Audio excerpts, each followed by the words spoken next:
Here is the voice of the working class, Rick Smith.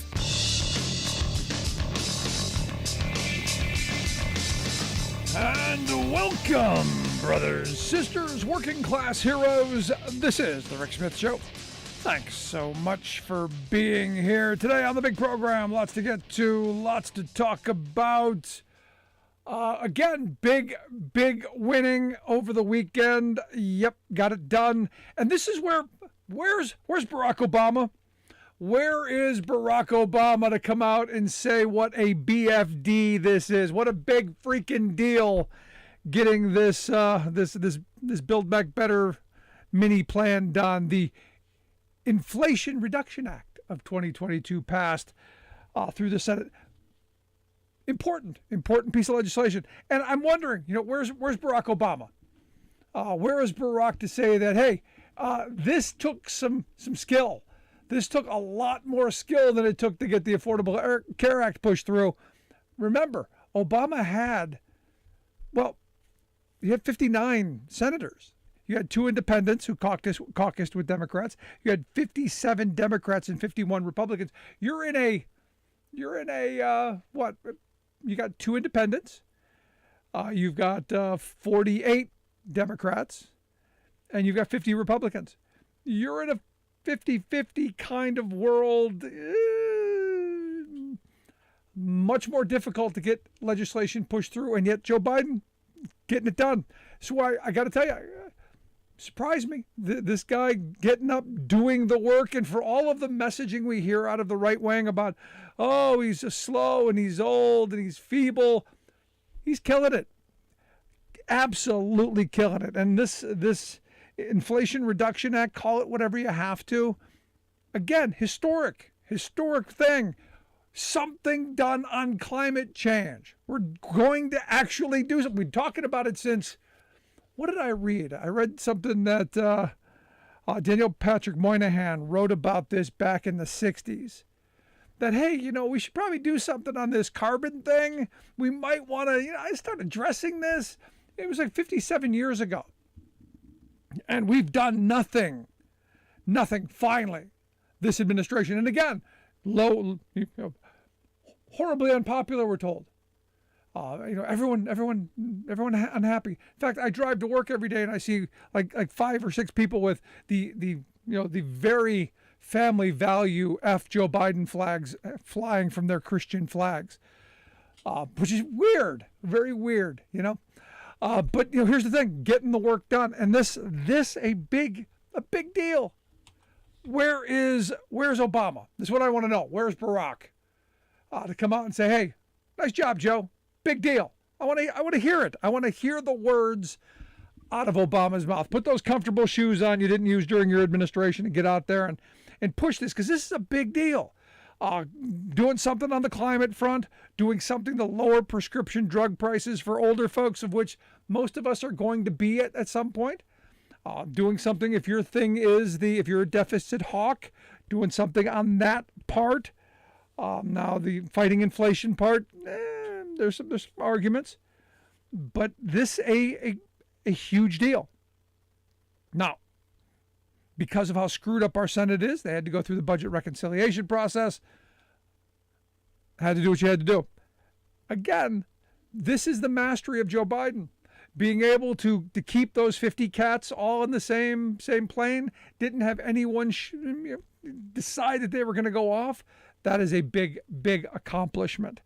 Now, what we know from the numbers, there's going to be about $433 billion of investment. We're going to bring in about $739 billion in revenue, and they're going to use about $300 billion in deficit reduction. I know for our reduction fetishists, that will be music to their ears. But, this more than $300 million of investments in energy and climate reform, this is big. It is the largest federal investment in clean energy in the history of this country. That, again, where's Barack? BFD, man. Now understand, the Build Back Better plan had $550 billion of investment. That would have been better. But hey, $300 billion ain't bad. It's moving in the right direction. $60 billion of it will be for renewable energy. renewable infrastructure, building stuff, wind turbines, solar panels, those charging stations that we're going to need if everyone's going to eventually down the road have electric vehicles. Good idea. Also going to have some tax credits, because I know Republicans, they love tax credits, even though they weren't in favor of this bill. But the tax credits for electric vehicles and to help, folks, transition into better technology, to more efficient things for their homes. The heat and cool pumps for your homes, better energy efficient appliances and windows and stuff. I think is a good idea. Good idea. Also going to help the economy, create jobs. If we made those things here. That's the other part of this. I wish we made more of that stuff. And this might be a good idea to have a Buy American provision in this as well. So we encourage manufacturing.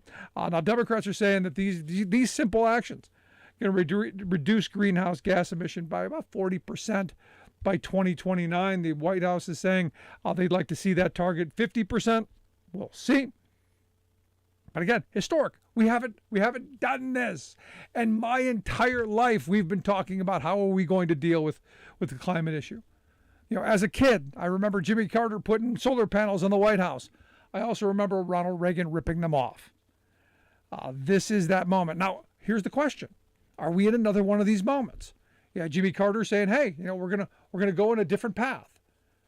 Country, we're going down a road that's going to secure the future for generations to come. Are we in a moment where we're making historic changes? Hey, we're going to invest in the future, only to have the next guy come along, whoever that is going to be, and completely undo it, and then make sure that we're on the dirty stuff for another 50 years, 40, 50 years. I hope not. Hope not. Also, this legislation going to lower prescription drug costs because, hey, we're going to negotiate for lower drug costs with Medicare. Not all of them, mind you. Evidently just 10 in 2026. So not in a big hurry to negotiate those drug prices, but it's coming. It's coming. And then in 2029, they're gonna double that up to 20 drugs. Yeah. There will be a cap on insulin costs, $35 for people on Medicare, just people on Medicare, not anyone else, and we'll get to that. Also caps out-of-pocket expenses at $2,000 for people on Medicare. Again, for someone who at some point hopes to be on Medicare, this is a good thing.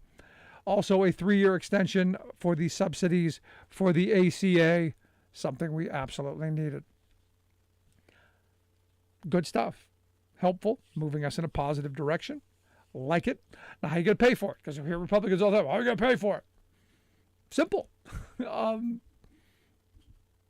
Tax corporate America, who's been walking away from paying their share for a very long time. This alternative minimum tax should have been there all along. And there is a 15% on corporations that have profits over $1 billion. Not a lot of those. Not your mom and pops, so don't lose your mind. I heard a guy the other day say, I got a small business, and they're going to tax me. A minimum of 50. I'm going, you making $1 billion in profit? No. Then shut up. Because this isn't you. This is the same argument that they were making about the estate tax.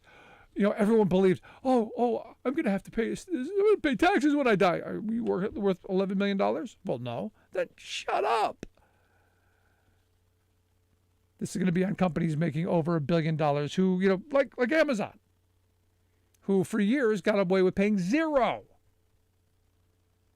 The current corporate tax rate is 21%. How is it the current corporate tax rate is 21%, but there's going to be a minimum of 15? How's that possible? Well, lots of loopholes. And we didn't close all those loopholes, so there's still a way to fudge the numbers.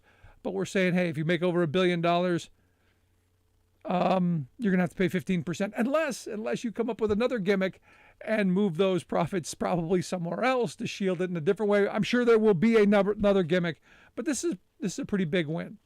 It is a pretty big win. So pretty happy to see that. Now, for you fetishists on the deficit side, there will be money in there to lower the deficit. The Democrats are claiming it's going to help lower inflation. Republicans say it's going to make inflation worse. The CBO, the Congressional Budget Office, says, it's going to be negligible. hit or miss. I'm in the hit or miss part, and I'm in the part where I don't care. This isn't what's in it for me. What's in it for me is we're doing something on climate. We're doing something to help seniors and Granny to get the drugs they need without going broke. We're making sure that the folks get health care, and we're taxing corporate America.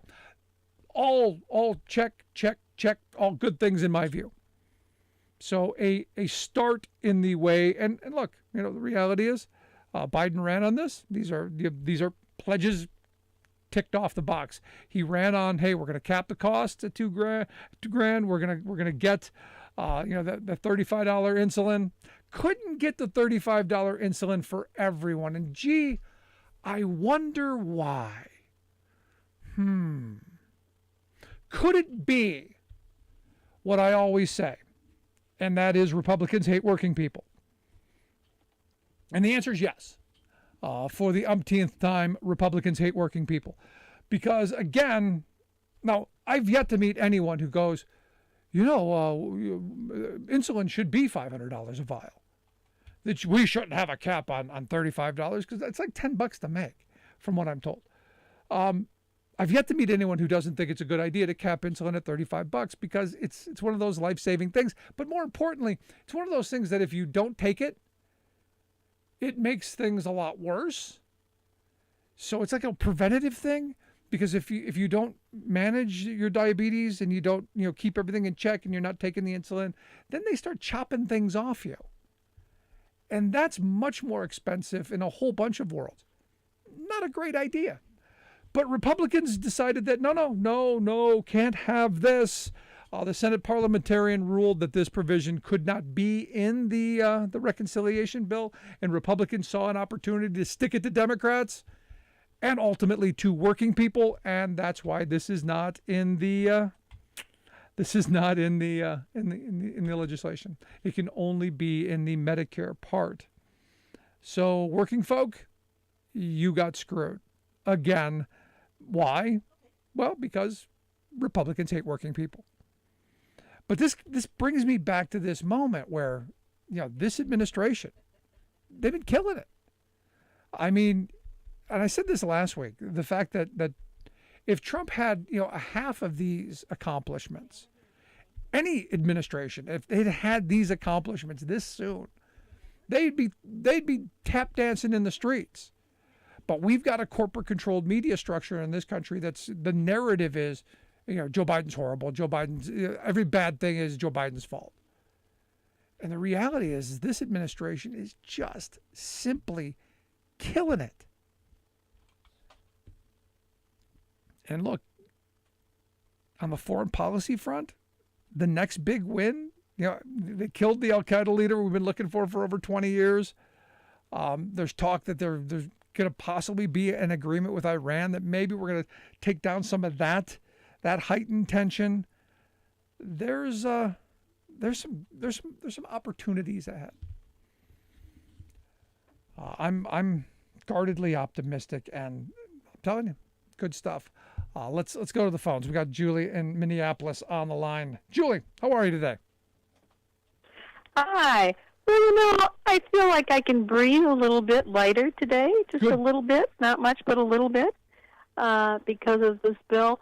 I wanted to jump in with something. It's great that seniors are being helped, but also people on disability. Before COVID, we had about 7.5–8 million people who were on disability, either long-term or short-term disability, and those individuals get Medicare also. So those individuals, I would imagine now with long-term COVID, we might have 12 or 13 million Americans on disability, and they will be helped with lower prices with Medicare. I wanted to throw out we know what Manchin got. Do you know what Kristen Sinema got as a goodie, getting together and doing this thing? Yeah, didn't they chuck out the carried interest, the carried interest thing? Didn't the hedge fund managers get to keep their carried interest? So that was one of the things. I know the rich guys, they got everything, but specifically, what did she get for her state, I don't. I thought that's what she wanted. That was the carried interest, the loopholes and all that. Is that all she wanted? Oh, okay. If anybody knows anything extra, I know. That's kind of amazing if that's the only thing that she wanted. I just read in the paper here that both of them got big gains for their states. So maybe that is all she got. But anyway, I know a lot of people are mad, but I'm a little bit glad today. What are you mad about? I mean, you got historic. Well, I think a lot of people are mad about the fossil fuel give back. Yeah. They are. But I'm not thinking about that. I'll just have to say one more thing. I was a kid in school. I'm a boomer, so I'm older than you are, Rick. But I'm serious. The year was 1968, and I remember our teacher talking about the environment, some new thing. And there was a book called The Silent Spring that had been written, a year or two before, and he was very excited about it, and he was talking about it. And, wow, that was like 55 years ago, Rick. That's when I first started thinking about the environment. Yeah. 55 years ago, Rick. Yeah, and think about it. We're finally, after all this time, gonna maybe start thinking about moving in a direction we're going to do something. Yeah, let's hope and pray, like you say, the next guy that comes in doesn't destroy this. The only thing we can do is if we as a people, we just stand up and rebel. No, you're not going to destroy this. We can't let the next guy, we can't let the next Republican that becomes president destroy this, Amen. Right? That's the only thing we can do. Just stand up and say no. That's it. Learn the lesson. Absolutely. Appreciate the call, Julie. Thank you. Outstanding Bye. stuff. No, I mean, that's the lesson right there. Learn the lesson of the Reagan years. Don't allow them to do it again. That's simple. But here's the thing. I'm not even all that upset with Manchin and Sinema because that's how our game is played. Our game is played by you use the leverage to bring things back, bring the bacon back to your state, because that's how you get reelected. I'm not one of those guys who, I'm against pork barrel spending or earmarks. No, I'm in favor of it. That's how we get museums and libraries and hospitals, and we evaluate what they bring back. Now I am interested to find out what. Thanks for that, Julie. Now I am interested to find out what Kirsten Sinema got outside of her handouts to Wall Street. If you know, email me, rick@thericksmithshow.com. I really now I gotta know. rick@thericksmithshow.com. I'm going to take a quick break right back after this. If you're just joining us, make sure you grab the podcast. Never miss a moment. Also, make sure you share with your friends. Wherever you find your podcast, you'll find ours. Right back after this. Stick around.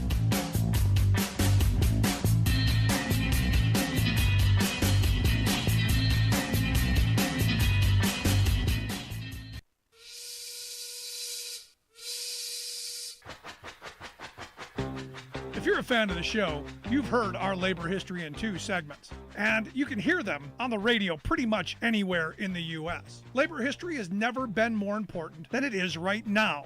So here's what we'd like you to do. Tell a teacher. Tell a teacher that labor history is important and that they can get digestible 2-minute lessons that are absolutely free. Free to download, free to use, free to share. Tell a teacher to go to thericksmithshow.com/history and help us put labor back where it belongs, in the classroom. Generations of American workers fought, bled, and died to build the American way of life. It's our job to keep their stories alive. Go tell a teacher that we're here to help them do just that. Find us at thericksmithshow.com/history today.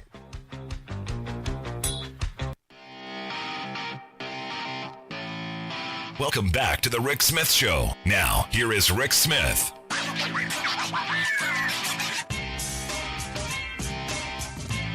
So the big news of the day, if you were waiting for it, and it's a big one. The FBI today did in fact execute a search warrant of Mar-a-Lago. They went in. They searched the Trump's house. They actually, according to Trump, they broke into his safe. He could have opened it for him. He could have opened the combination, said there's what in it, but no. According to him, they broke into it, and I would argue that maybe that's because he made them do that. But he put out a statement that these are dark times for our nation, as my beautiful home Mar-a-Lago in Palm Beach, Florida, is currently under siege, raided, and occupied by a large group of FBI agents. Nothing like this has ever happened to a president of the United States before. Yeah, well, we've never had kind of a criminal like you before.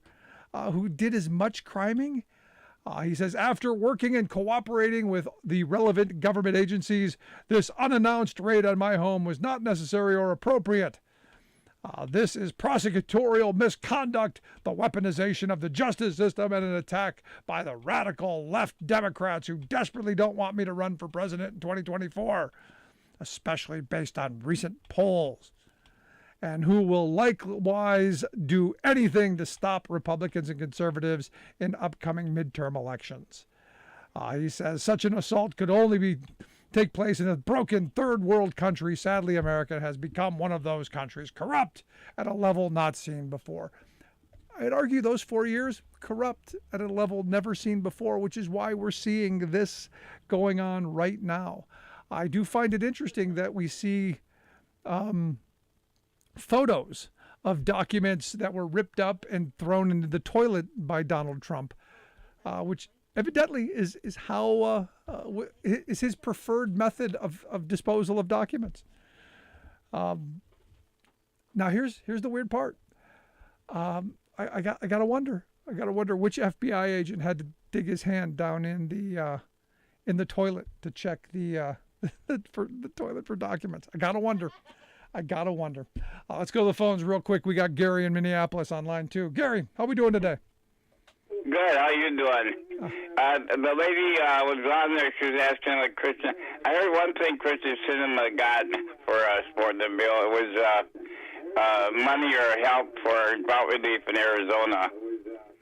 And talking about environment also, what really bummed me out was when those judges stopped the voting and put in Bush over Gore, because Gore was really dedicated to that and was going to see what he could do on the vote. Yeah, that would have been Sandra Day O'Connor. Yeah, thanks, Sandy. Yeah, Gore did get 100-some votes more than Bush after they were done counting afterwards. So, anyway, I don't know. We're the only country, I think, where a person running for the head of the country doesn't win the popular vote and gets in there a lot. So, well, I guess that's it. So, you have a good night. Thanks, brother. Appreciate it. No, and look, you didn't hear Al Gore whining and complaining and say the whole thing was rigged when it really was. You go back to, since Gary brought it up, you go back to what Jeb Bush did in Florida and Katherine Harris to relive that. They threw 90,000 people off the voting rolls because they said they were quote unquote felons. They weren't.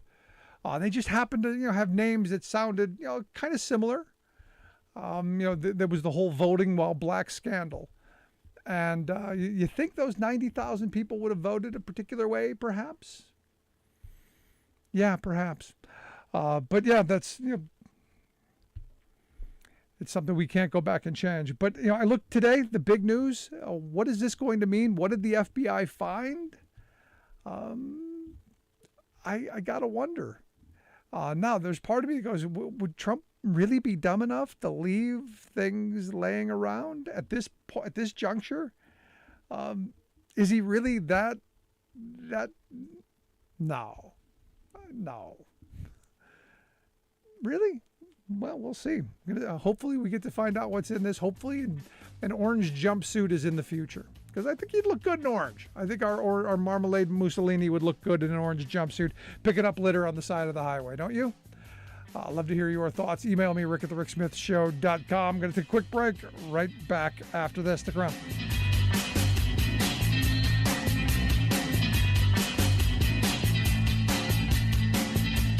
I'm Rick Smith, and this is Labor History in 2. On this day in labor history, the year was 1902. That was the day more than 100 trade union delegates representing thousands of working people in St. Paul, Minnesota, elected Charles James to be the president of the city's Trades and Labor Assembly. Virtually forgotten by history, James is considered to be the first African American elected to a city labor council anywhere in America. He was born in 1866 in St. Paul and began working as a leather cutter for local shoe manufacturers at age 15. This was at a time when most African Americans were excluded from skilled trades. His biographer Dave Riley asserts that it is unclear when James became involved in union politics and organizing. Shoemaking was the largest mass production industry in St. Paul, employing thousands. Riley notes that the Knights of Labor had been active in the city during the 1880s, and shoe workers were among the first to organize. By 1899, James had become the first president of a newly formed shoe workers union in Minneapolis, and helped to found 3 more locals in St. Paul. By 1902, James was well known and well respected throughout the Twin Cities as a strong union leader. He served 3 terms as president of the Trades Assembly and then as secretary for 7 more years. Riley states that James continued as a full-time organizer and district business agent, traveling to cities across the Midwest to organize shoe workers. When he died in 1923, the Boot and Shoe Workers Union eulogized him in their national journal. Though James had been obscured from local labor history for decades, Riley and others have worked to write Charles James back into the history books. Labor History in 2 brought to you by the Illinois Labor History Society and The Rick Smith Show. For more information, go to laborhistoryin2.com. Work your fingers to the bone. What do you get? Bony fingers. This 1960s song, mocking the vaunted virtue of working hard, is being sung today with new meaning by all kinds of employees, from factory workers to teachers, and even a few upper-floor executives. The rebellion here is not merely over low pay, but particularly about the unrelenting nature of work itself, the all-consuming job imperative, as if that's your life. Go 40 to 60 hours a week, 50 to 52 weeks a year for half a century or more, then die. Is that all there is? Is that all we are? Amazingly, this existential, truly revolutionary question is one that millions of hardworking people today throughout our top-down corporate system are asking themselves, their families, and friends. Why are we working like this? Why does it matter? What else is there? Airline pilots, for example, have stunned the industry by prioritizing non-monetary demands in their current contract negotiations with the Big Four monopolistic airline giants. The bosses have offered 14% pay hikes, but pilots are demanding something more meaningful, structural changes to improve their quality of life. They're routinely frustrated by management's inept scheduling, inadequate staffing, and onerous work rules that leave them stressed out, dangerously fatigued, and even stranded far from home. The bottom line is not to get another dollar, but being able to plan and enjoy a non-work life. You absolutely cannot address quality of life with money, says the president of the pilots union at Southwest Airlines. You're never going to pay someone enough for a lost piano recital with their daughter or a lost baseball game. This is Jim Hightower saying, there are many compromises required to make a living these days, but we humans are finally beginning to say, enough. You can buy my hard work, but not my life.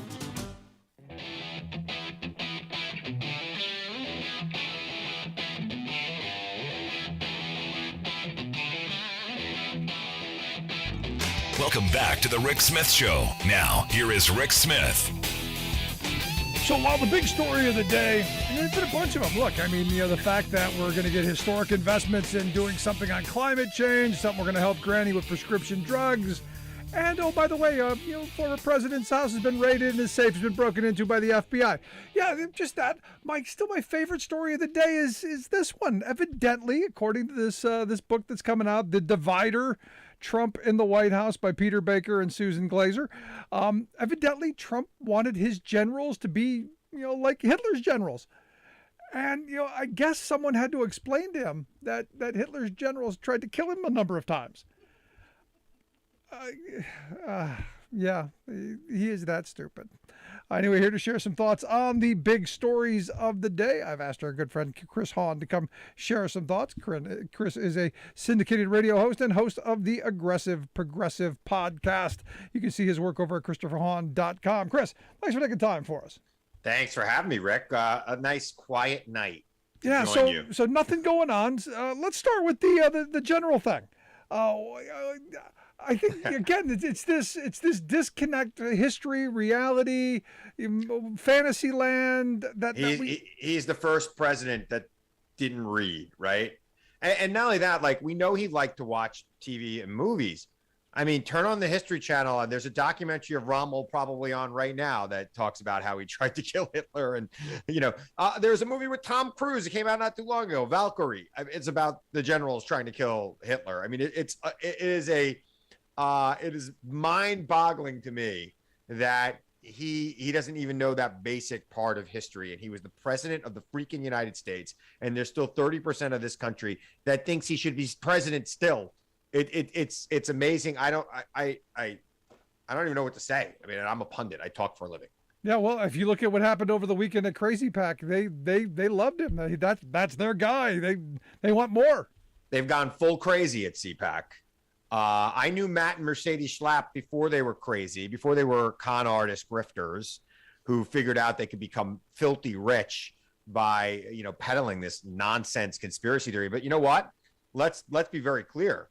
It wasn't just conspiracy theorists hanging out at CPAC. There were sitting United States senators, including Rick Scott, the senator from Florida, who's the chairman of the Republican Senatorial Campaign Committee. So if you like what you saw at CPAC, elect these stupid senators they've got out there. It's just as crazy.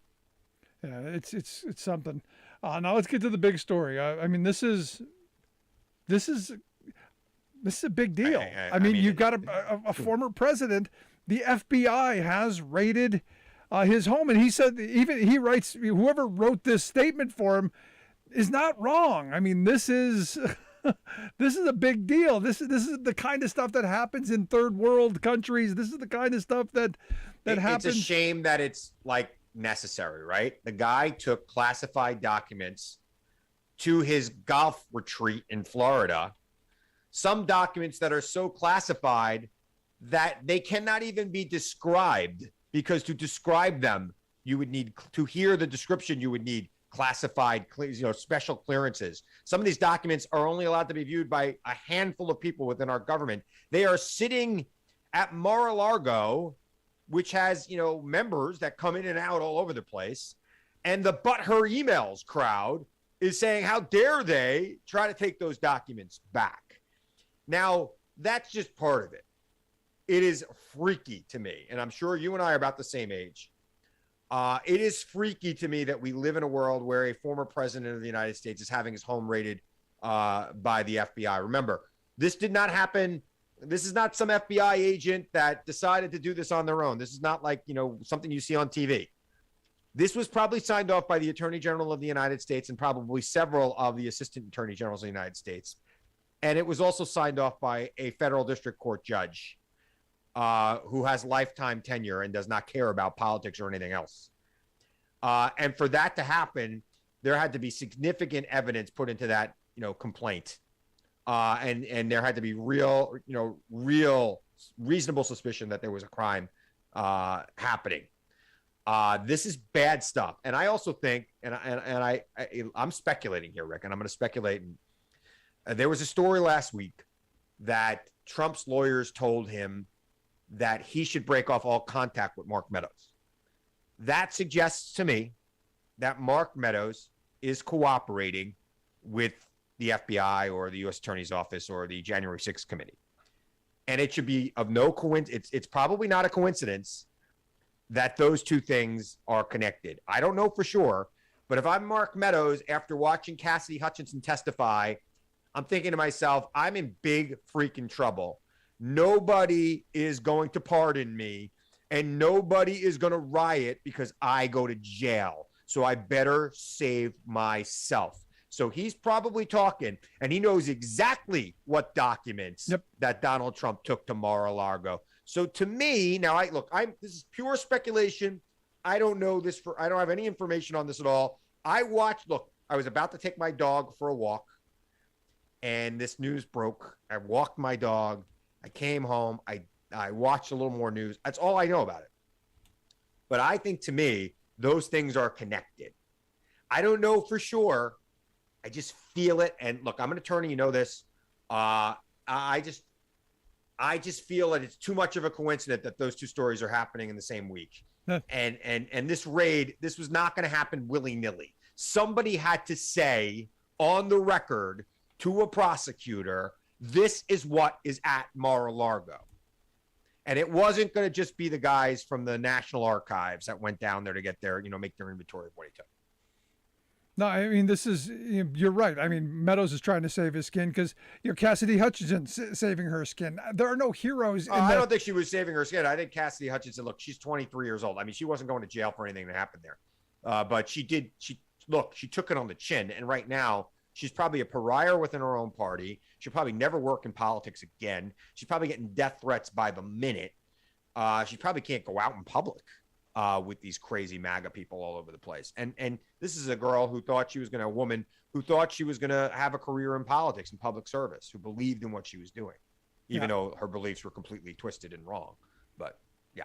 Yeah, I don't see any heroes here. I see people saving their skin. I see people saving themselves from going to jail, from being tied up in this. And I see the rats jumping ship, saving their skin. Meadows being at the top of the list. Meadows is without a doubt saving his skin right now because Meadows is in trouble. The testimony that happened in the last couple of weeks of the January 6th committee points to Meadows really being the enabler of Trump and also being derelict in his duty.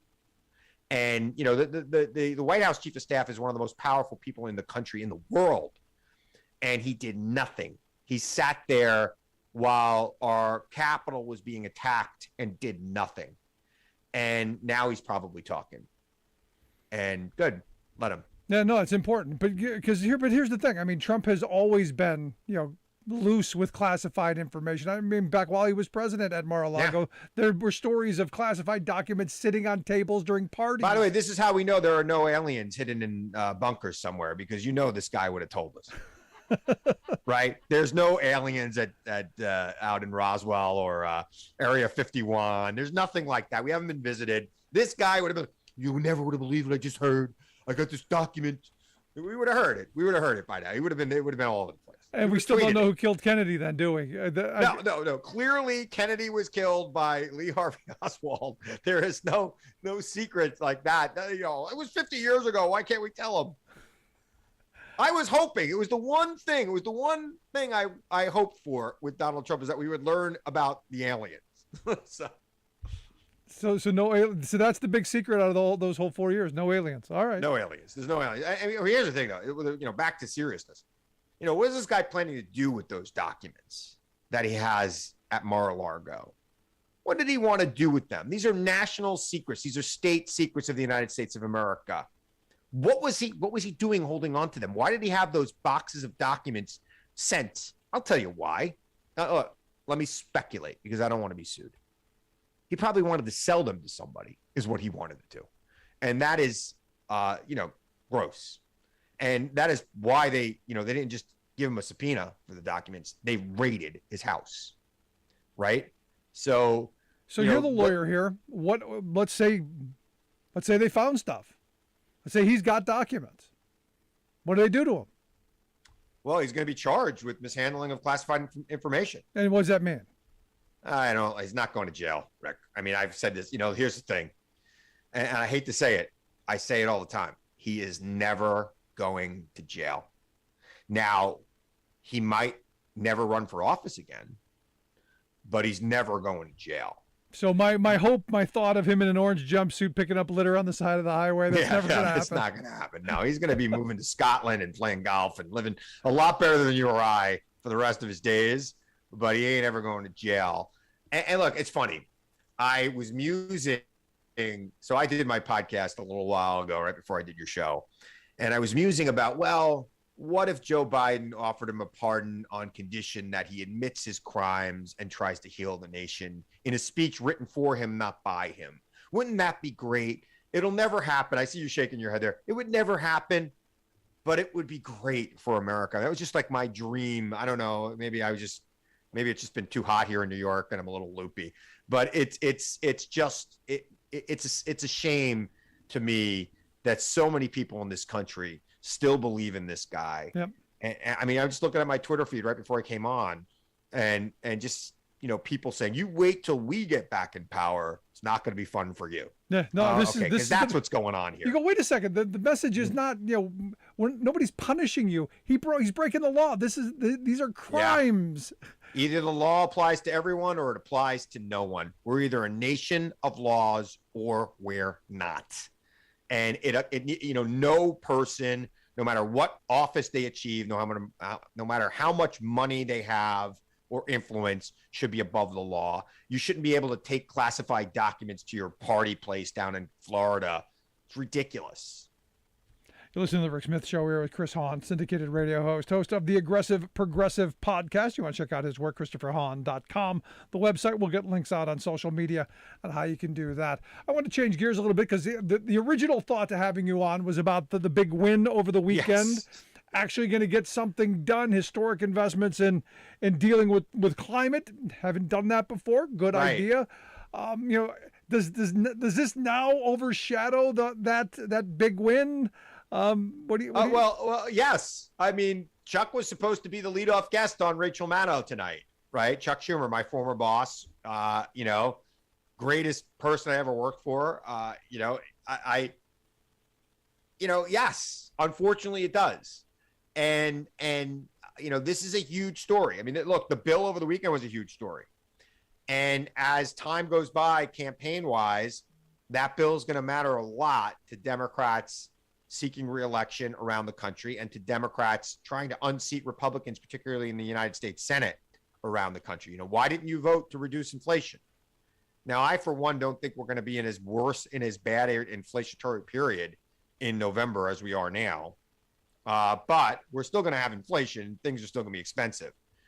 Why didn't you vote for it? What do you have against people who are diabetics? Why are you voting against capping the cost of insulin? These are great questions that you got to ask Republicans during these campaigns, and it's going to matter politically. But unfortunately, well, first of all, it's also August, and nothing tends to matter that much in August. But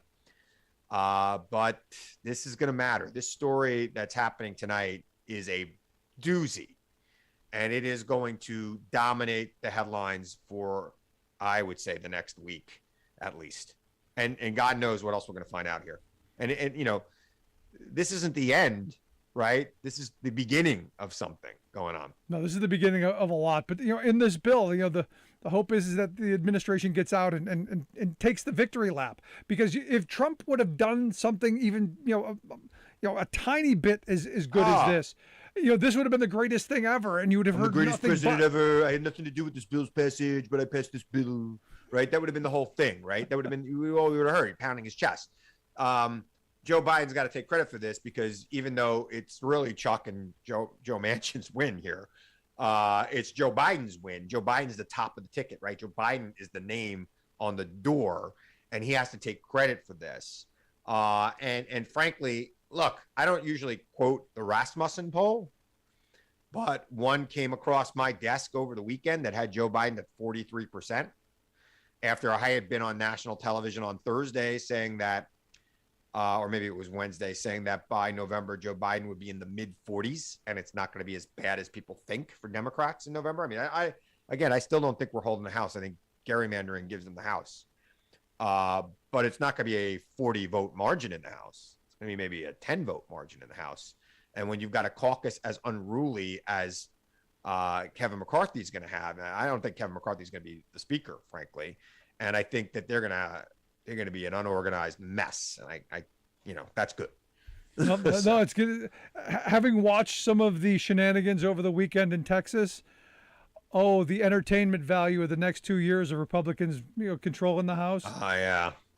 And some of the people that are controlling the House were engaged in performance art with that guy in the cell and other things. I mean, these are going to be people who are going to be ranking, they're going to be chairs of committees and subcommittees and in the majority. And now they've got to govern. Okay. How are you going to govern, Marjorie? I'd love to see it. What do you even think governing is? Can you spell governing? I mean, I think that a prerequisite for being in Congress is you need to be able to solve the Wordle at least 80% of the time. Right? And I don't think she can do that. Just saying. I don't know for sure, but I just, It'd be a good start, or at least know what it is. Right. Get to at least amazing on spelling bee. I don't know if you play that one too. But. No, I don't, but at least be able to spell the word amazing. Okay. Right. I get the litmus test. But all good stuff. But Chris, I appreciate the time as always. Great stuff. I'll look forward to talking to you again real soon because I'm sure this story not going away. Oh man. Anytime soon. It's may you live in interesting times. It's a curse for most people, but it's great if you're a pundit. So No, this is this is entertaining and interesting all at the same time. Chris Hahn, appreciate the time, man. Thanks, Betty. Good stuff. Chris Hahn, host of the Aggressive Progressive podcast. Make sure you check out his work over at ChristopherHahn.com. We'll get links out on social media. You can check out his work. Quick break. Right back after this. Stick around. You're listening to The Rick Smith Show.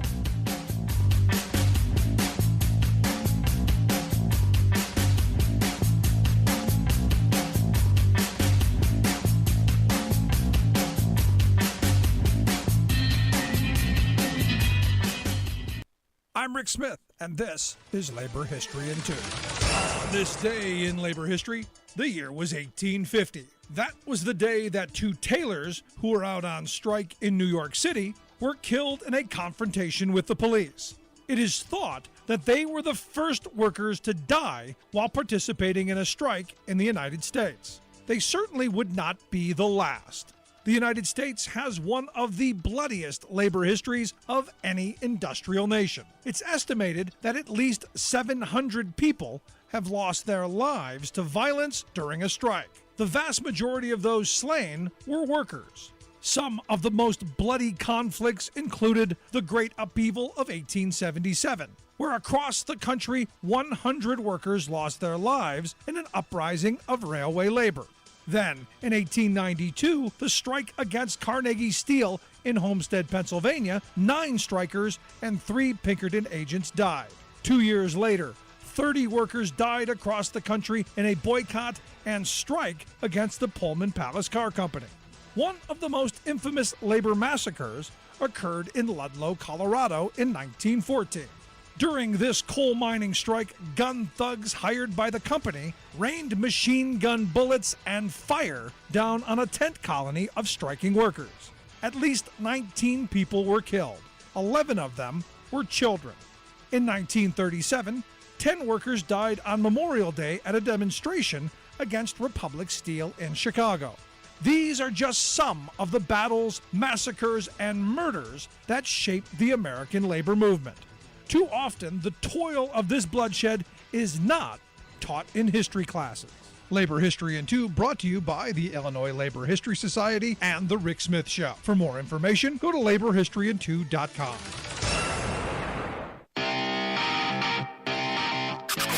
You're listening to The Rick Smith Show, where working people come to talk.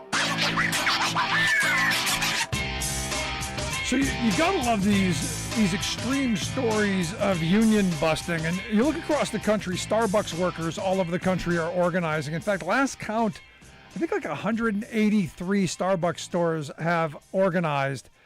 They have held NLRB elections and have won those elections. I think 35 have gone down to defeat. But this one in South Carolina, kind of interesting to me.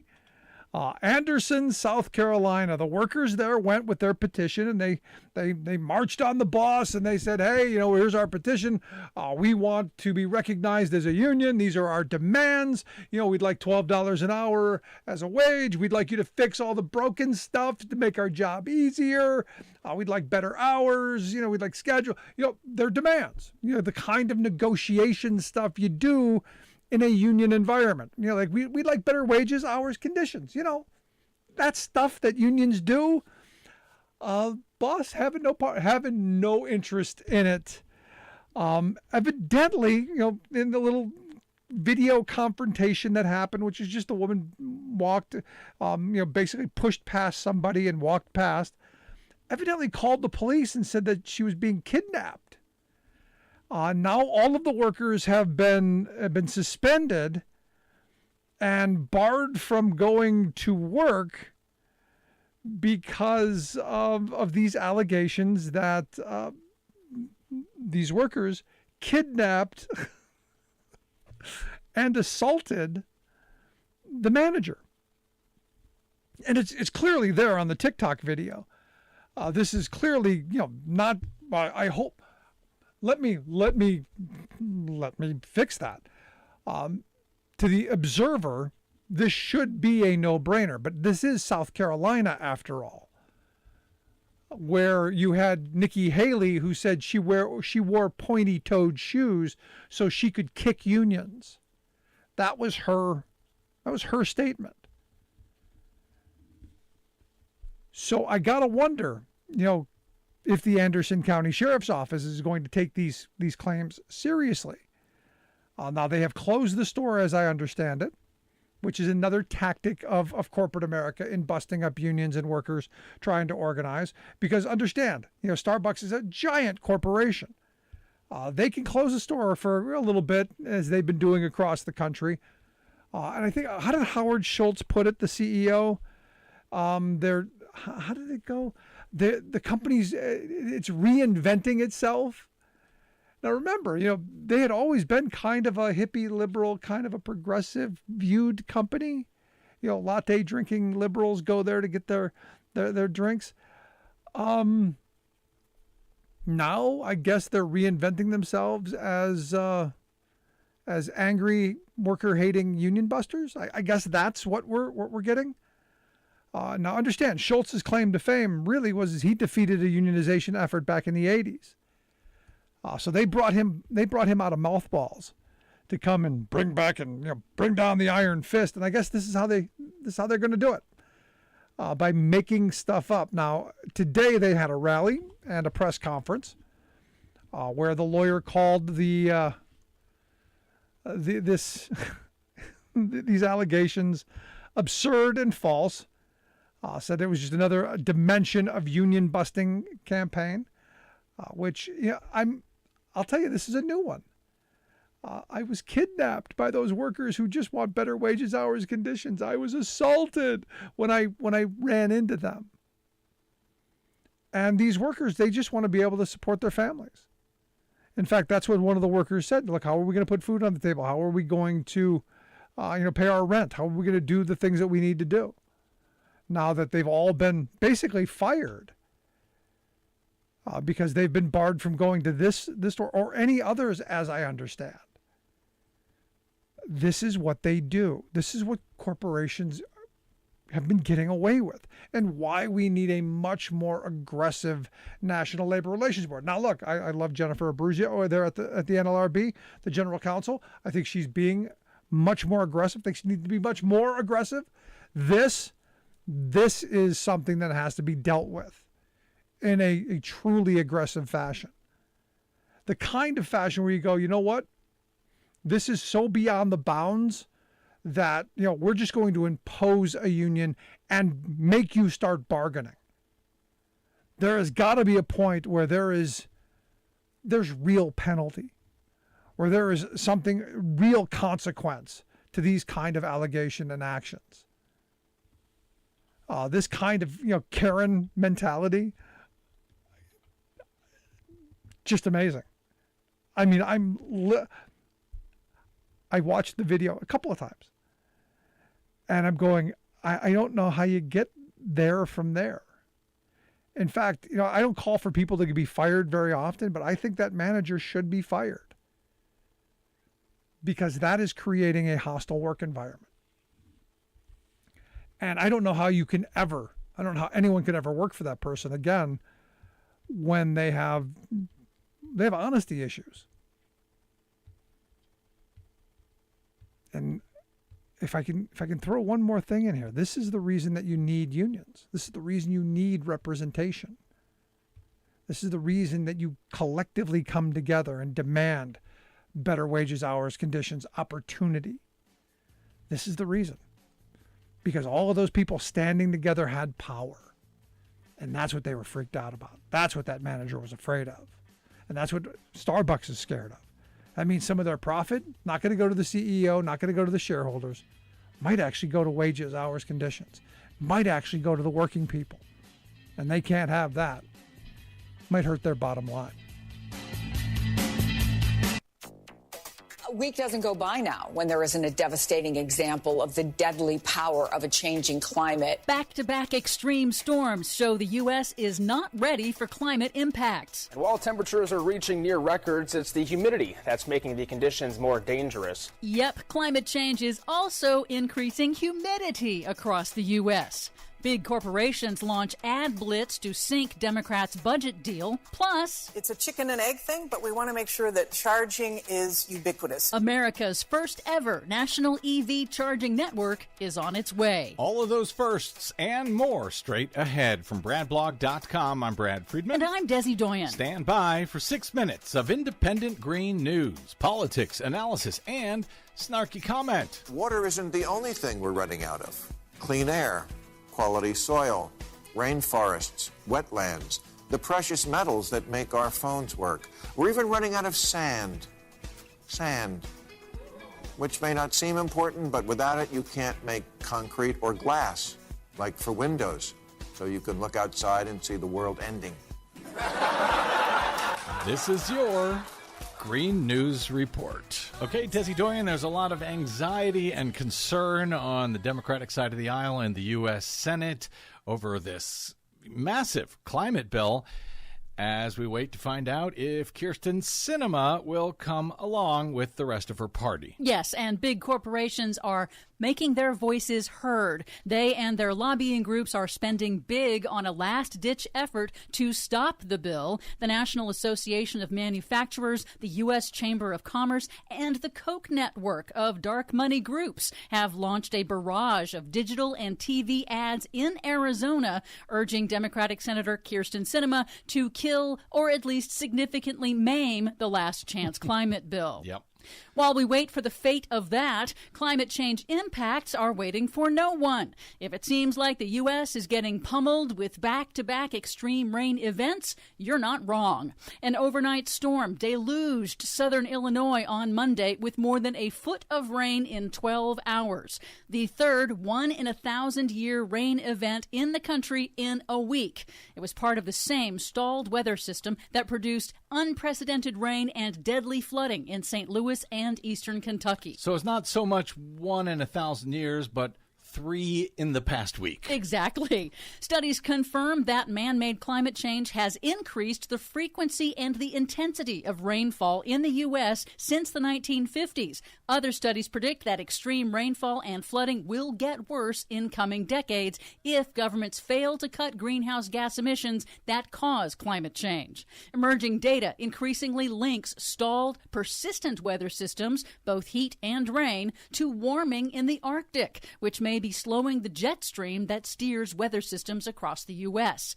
This summer is repeatedly demonstrating that infrastructure designed for the 20th century is unable to withstand the changed climate of today, let alone tomorrow. Yep. Here's climate scientist Dr. Michael Mann in a recent interview on MSNBC. It's a reminder that climate change isn't a far-off threat. It's impacting us now, and with greater magnitude than we predicted, say, just a decade ago. And as the saying goes, it's not the heat, it's the humidity. That, too, is increasing in the U.S. According to a new analysis by Climate Central, humid heat in the summertime has increased 3 times more than air temperatures since the 1950s. Wow. The report warns that when extreme heat combines with high humidity, it multiplies the health risks of heat waves, particularly for vulnerable populations like children and the elderly, especially in regions with little or no air conditioning.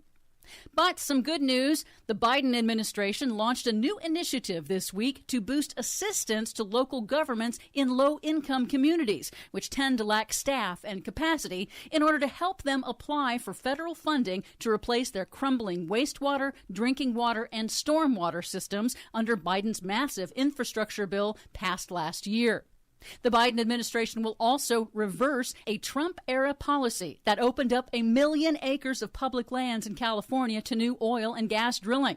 It's part of a court settlement in a lawsuit brought by the state. Nice. Finally, it ain't sexy, but a national electric vehicle charging network is now on its way to becoming reality. This week, all 50 states, plus Puerto Rico and the District of Columbia, submitted their concrete plans to the federal government to build EV fast charging stations under the infrastructure law. To qualify for federal funds, the stations must be fast chargers with multiple connectors that can reach an 80% charge in 10 minutes or less, and will be placed at a minimum of every 50 miles on all major transit corridors, with a special initiative to spread EV chargers in rural areas. I disagree. I think that's very sexy. For much more on all of those sexy stories and more, check out our website at greennews.bradblog.com. Are you tired of think tank approved corporate news and commentary? Are you tired of CEOs telling you what to think, who to hate, and who to vote for? Well, welcome to the Rick Smith Show. We don't take orders from some boardroom, and we don't do focus groups or talking points. We don't work for them, and we never will. I'm Rick Smith, and I work for you. Join us daily at thericksmithshow.com and download the podcast and never miss a minute.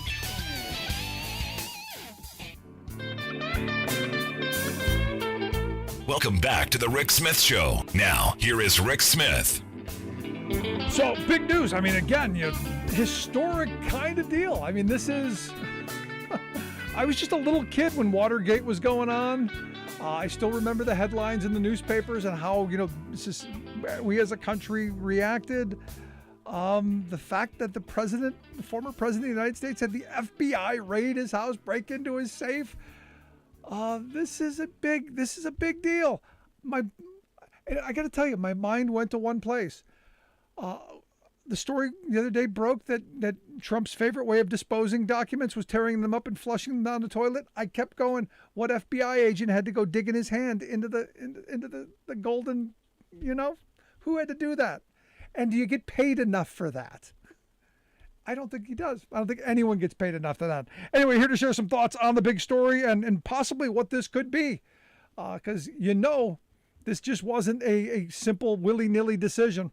I've asked Renato Mariotti to come talk with us. He's a former federal prosecutor, also host of the On Topic podcast. Hopefully he'll give us some insight on how this all played out. Renato, thanks for taking time for us. Happy to be here, Rick. So kind of a big, steal a Joe Biden frame. Big freaking deal.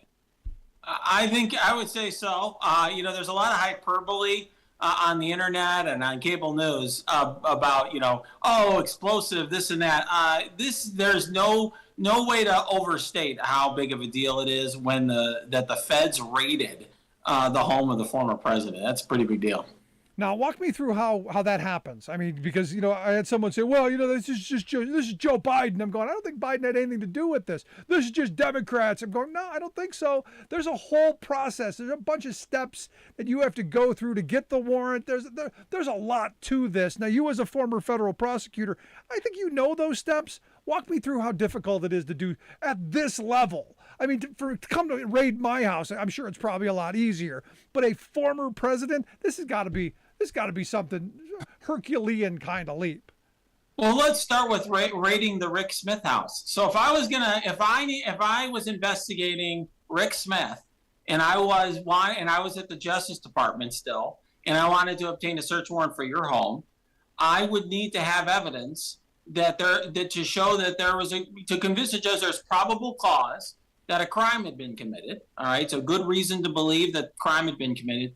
And that the evidence of that crime was somewhere in the Rick Smith household. Okay, that somehow there was evidence in your house. And by the way, the mere fact that you're committing crimes doesn't mean that you keep the evidence at your house. Like you actually need to show specific evidence of that. So I would work with an FBI agent. We would put together a detailed affidavit showing, for example, we're investigating the Rick Smith narcotics trafficking organization. There's cocaine in the house of Rick Smith or whatever. We've seen it. We've seen the bundles of cocaine go into the house just yesterday, that sort of thing.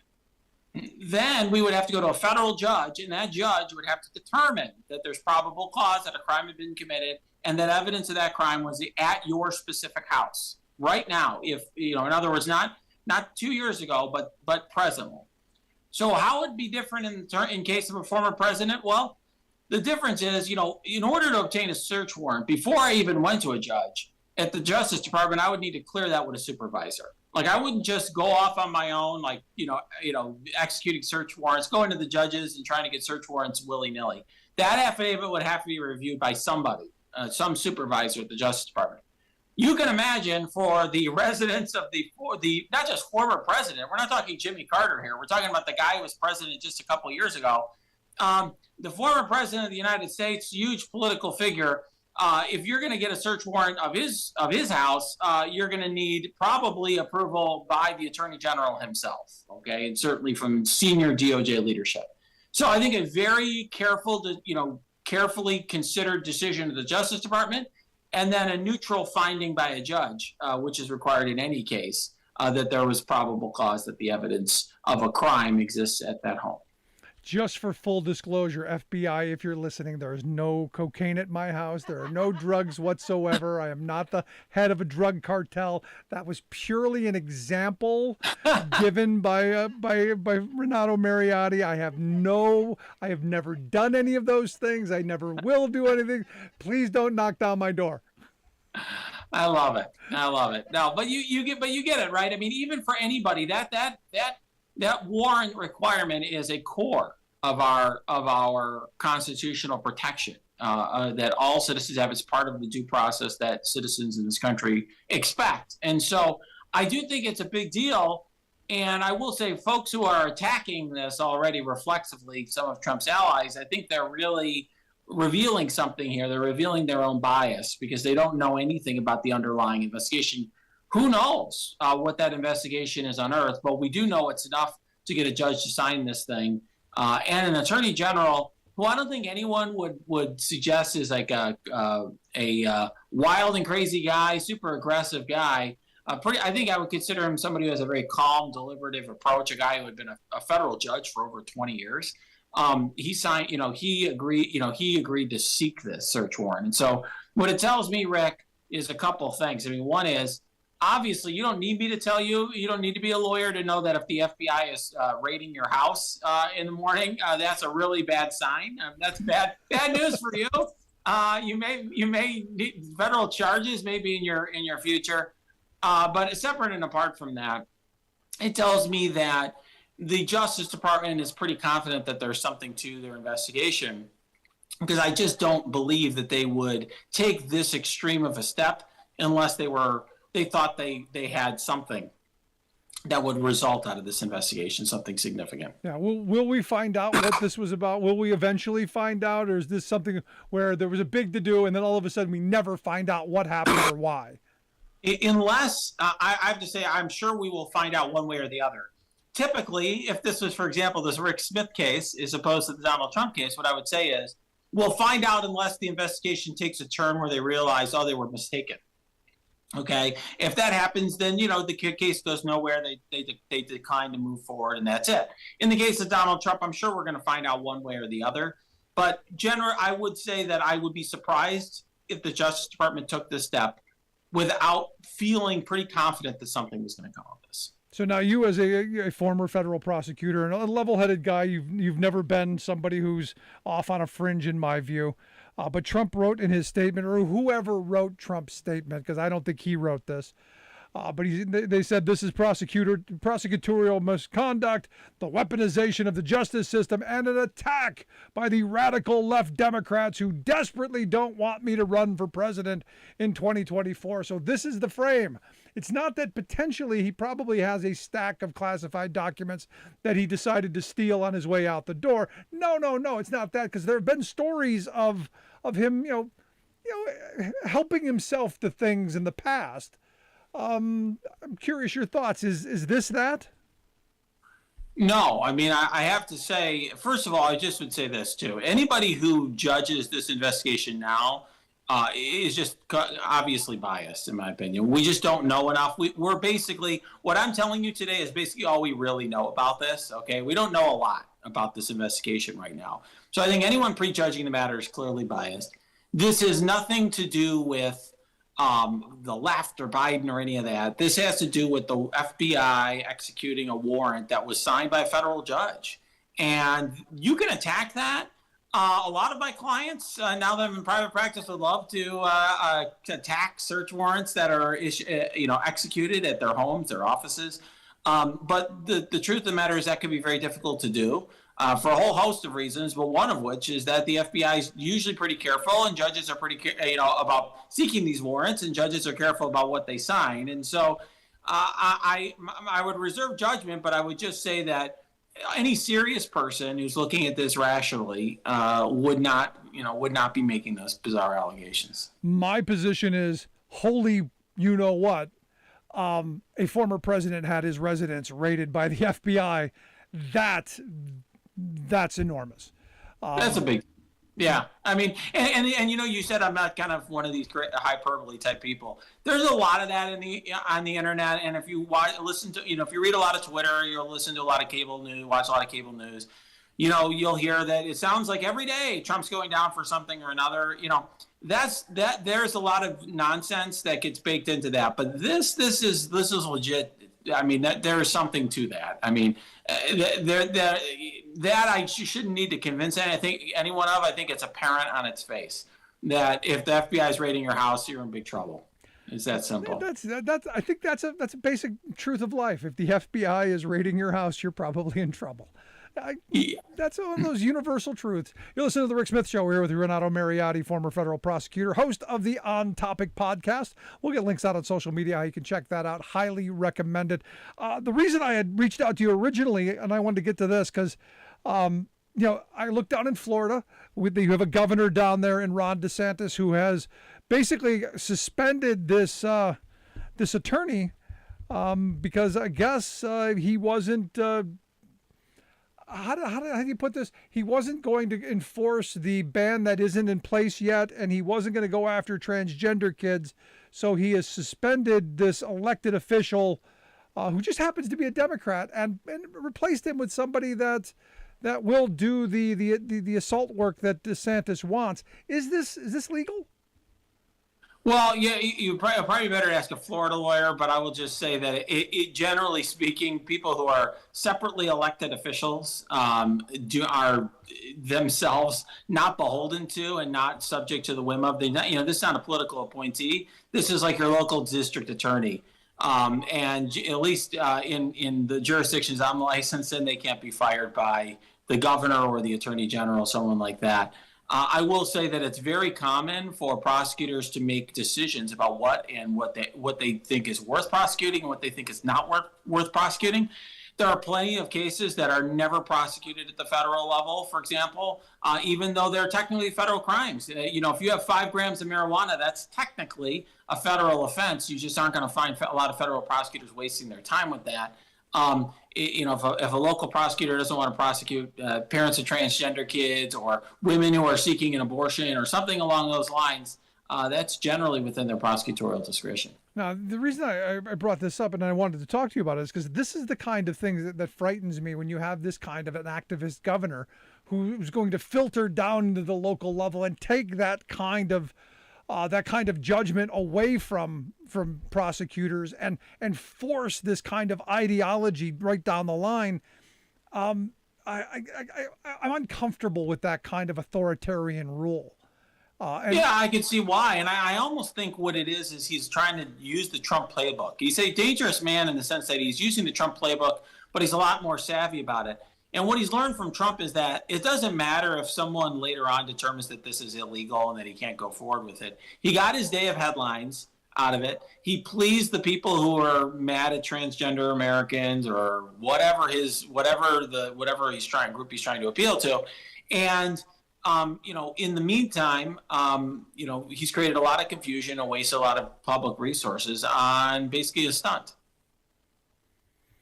And do you think this person who has vowed to fight this suspension, do you think that person is probably may have a chance to win this? How do you see it happening? I'm not licensed in Florida. I haven't looked at the exact issue in Florida law, but I will just say that I would be surprised if a governor could remove elected representatives. Otherwise, what's to stop a governor of a state removing every elected DA in a state? It makes no sense to me. Yeah, that's where my mind was going. I mean, that's the fear, is that you end up having. Because I don't know if you know, but where I live in Pennsylvania, we've got a Nazi running for governor on the Republican side. And the fear is you end up with someone who is that kind of authoritarian who, we're going to cut education in half. We're going to, throw out the voting machines. We're going to appoint a Secretary of State who's going to, if we don't like the election results, we're going to change them. That kind of stuff. A little concerning. Yeah, I can see why. And you got a New Jerseyite running for your senator. So you've got a lot of you got a lot to be concerned about in Pennsylvania right now. I will tell you, I'm very thankful to be in a state where I'm not concerned about a governor or an attorney general doing something crazy like this. Oh, sure. Okay, you can go ahead and gloat. Yeah, all right. Thanks. Rub it in. Rub it in, why don't you? But Renato, I appreciate the time and the thoughts. Last question on the Trump thing. Prediction, maybe, possibly, are we ever going to see him in an orange jumpsuit picking up litter on the side of the highway? Is that ever going to happen? Well, I don't know about that, but I think it is now way more plausible that Trump will be charged. And as you know, I'm somebody who's very careful about saying that sort of thing. I really was very hesitant. If you asked me 6 months ago, I would have said probably not. But now, today, his home's been raided. My general advice to my own clients, because I'm now doing criminal defense, if their home or office is raided, I'm like, yeah, you are probably going to be charged. That's usually my default piece of advice, and it's a pretty good general rule of thumb. Start planning for it, lawyer up, and then pack your toothbrush. Yeah, exactly. But Renato, I appreciate the time. As always, great stuff, my friend. Thank you.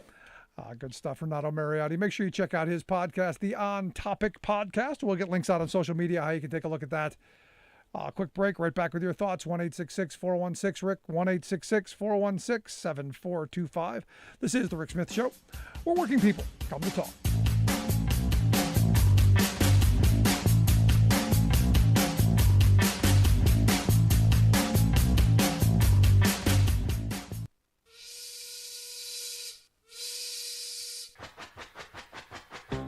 If you're a fan of the show, you've heard our labor history in 2 segments, and you can hear them on the radio pretty much anywhere in the U.S. Labor history has never been more important than it is right now. So here's what we'd like you to do. Tell a teacher. Tell a teacher that labor history is important and that they can get digestible 2-minute lessons that are absolutely free. Free to download, free to use, free to share. Tell a teacher to go to thericksmithshow.com/history and help us put labor back where it belongs, in the classroom. Generations of American workers fought, bled, and died to build the American way of life. It's our job to keep their stories alive. Go tell a teacher that we're here to help them do just that. Find us at thericksmithshow.com/history today.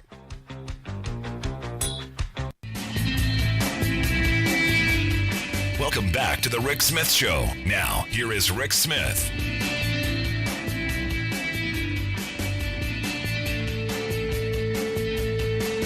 I tell you, I'm a little disappointed that maybe you're not going to see Trump on the side of the highway picking up litter in an orange jumpsuit. That would be entertaining, if nothing else. Now again, more of the Trumpkin news. You remember Paul Manafort? The chairman of Trump's campaign in 2016. He's now admitting that he did share confidential polling, campaign polling data with Russian intelligence officers. He did. Now remember, just here minutes ago, the Trump statement is that whole Russia thing was a hoax.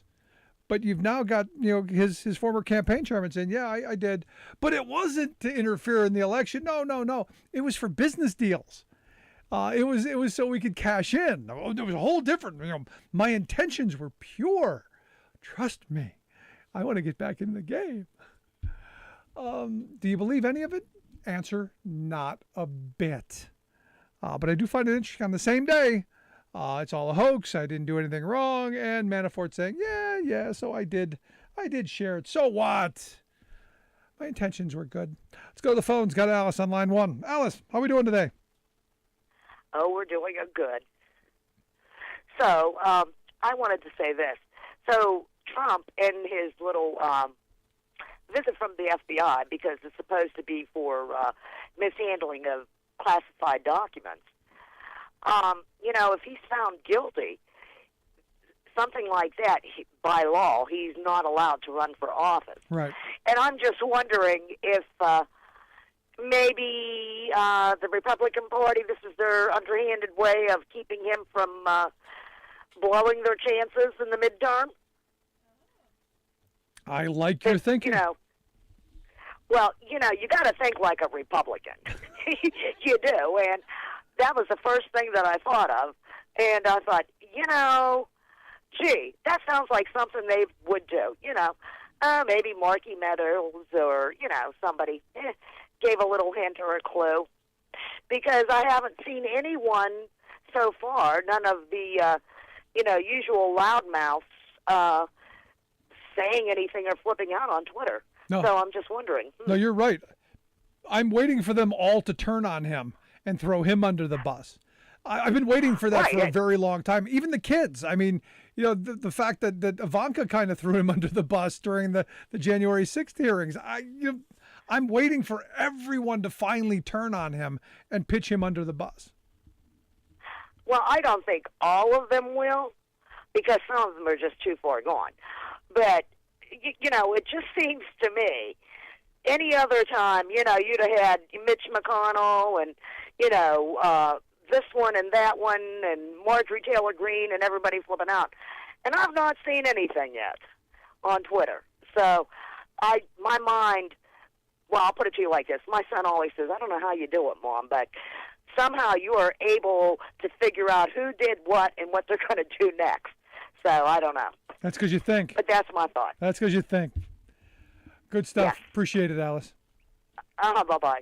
No, I mean, I would not at all put that past them. Because if you stop and think about it, the Republicans have a Trump problem come November. He is a problem for them. And the best way to get rid of your problem, get rid of your problem. And this is part of it, because I do kind of agree that Meadows is probably the guy behind throwing him under the bus, because one, got to save his own skin.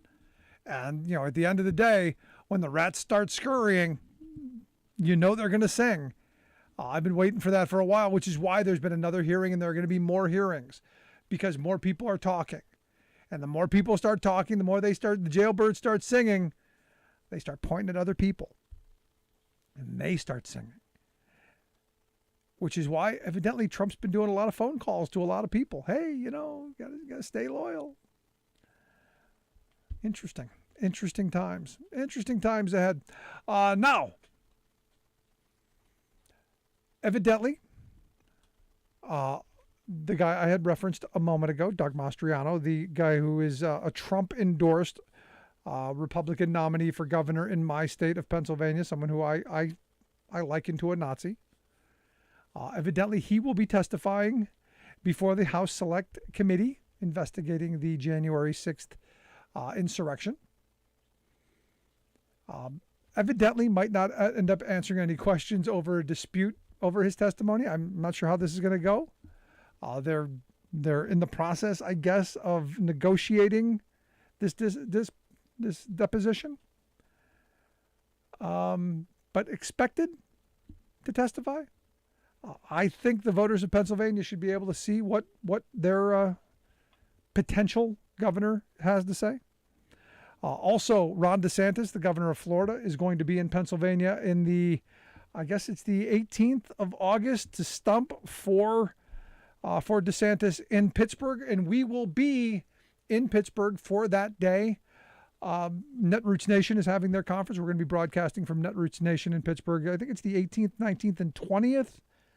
If I'm not mistaken, we will be there for that event, and we get to go to the Nazi rally. I'm excited about going and seeing that. Good times. Get to go to an actual Nazi rally. That's going to be fun, and we'll be able to bring you that as well. Also, all of the texts, evidently from Alex Jones, have been turned over to the January 6th Commission. I'm waiting for that. And also on the text front, it's amazing how Alex Jones was dumb enough to keep all of his texts, but everyone in our government seems to have deleted theirs. Just kind of wondering. Interesting coincidence. Love to hear your thoughts. Email me, rick@thericksmithshow.com. I'm going to take a quick break. When we come back, our good friend, former Ohio Congressman Bob Ney, going to be here to share some thoughts. Maybe he's got a thought or two on the former president's dilemma. Back after this. I'm I'm Rick Smith, and this is Labor History in 2. On this day in labor history, the year was 1850. That was the day that two tailors who were out on strike in New York City were killed in a confrontation with the police. It is thought that they were the first workers to die while participating in a strike in the United States. They certainly would not be the last. The United States has one of the bloodiest labor histories of any industrial nation. It's estimated that at least 700 people have lost their lives to violence during a strike. The vast majority of those slain were workers. Some of the most bloody conflicts included the Great Upheaval of 1877, where across the country 100 workers lost their lives in an uprising of railway labor. Then, in 1892, the strike against Carnegie Steel in Homestead, Pennsylvania, 9 strikers and 3 Pinkerton agents died. 2 years later, 30 workers died across the country in a boycott and strike against the Pullman Palace Car Company. One of the most infamous labor massacres occurred in Ludlow, Colorado in 1914. During this coal mining strike, gun thugs hired by the company rained machine gun bullets and fire down on a tent colony of striking workers. At least 19 people were killed. 11 of them were children. In 1937, 10 workers died on Memorial Day at a demonstration against Republic Steel in Chicago. These are just some of the battles, massacres, and murders that shaped the American labor movement. Too often, the toil of this bloodshed is not taught in history classes. Labor History in 2 brought to you by the Illinois Labor History Society and The Rick Smith Show. For more information, go to laborhistoryin2.com. Work your fingers to the bone. What do you get? Bony fingers.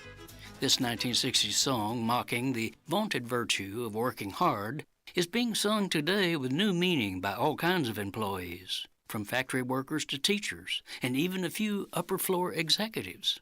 The rebellion here is not merely over low pay, but particularly about the unrelenting nature of work itself, the all-consuming job imperative, as if that's your life. Go 40 to 60 hours a week, 50 to 52 weeks a year for half a century or more, then die. Is that all there is? Is that all we are?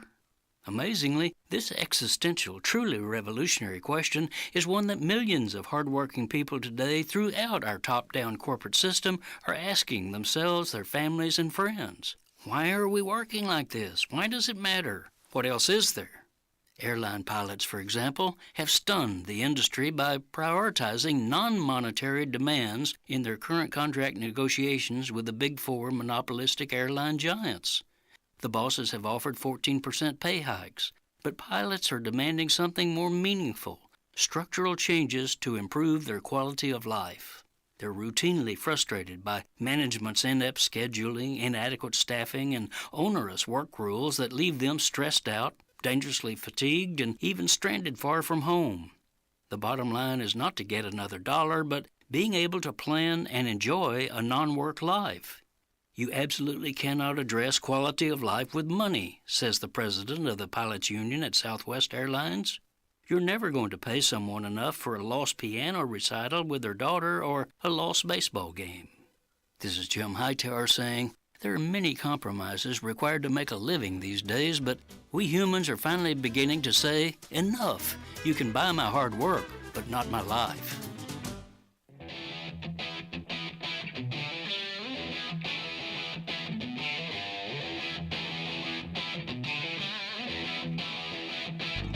Welcome back to the Rick Smith Show. Now, here is Rick Smith.